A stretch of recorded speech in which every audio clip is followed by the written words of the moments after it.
ನಿರಂತರ ಸುದ್ದಿಗಳಿಗೆ ಸಬ್ಸ್ಕ್ರೈಬ್ ಮಾಡಿ ನಮ್ಮ ಚಾನೆಲ್. ಈ ಬೆಲ್ ಐಕಾನ್ ನ ಪ್ರೆಸ್ ಮಾಡಿ ತಾಜಾ ಸುದ್ದಿಗಳನ್ನ ಪಡೀರಿ.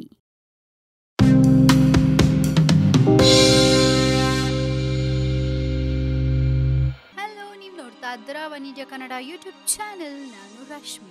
100 ಕೋಟಿಯ ಕ್ಲಬ್ ಸೇರ್ತಿದ್ದಾರಾ ಬೆಂಗಳೂರು ಸಂಚಾರ ಪೊಲೀಸ್?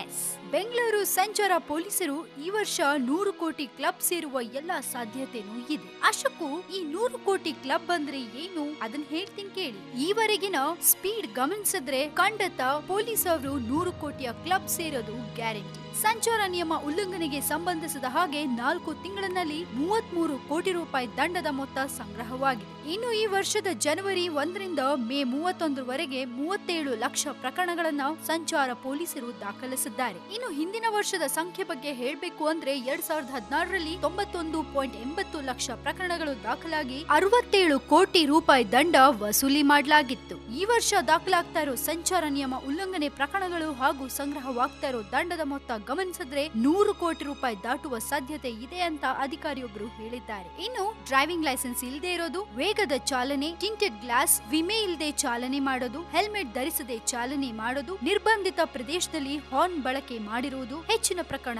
ದಾಖಲಾಗಿದೆ. ಹಾಗೆ ಅವುಗಳಲ್ಲಿ ಹೆಚ್ಚಿನ ದಂಡ ಕೂಡ ವಸೂಲಾಗಿದೆ. 16ರಿಂದ 24 ವರ್ಷದ ಯುವಕ ಯುವತಿಯರ ಮೇಲೆ ಹೆಚ್ಚಿನ ಪ್ರಕರಣ ದಾಖಲಾಗಿದೆ. ಸೊ ಗೊತ್ತಾಯ್ತಲ್ಲ 100 ಕೋಟಿಯ ಕ್ಲಬ್ ಅಂದ್ರೆ ಏನು ಅಂತ.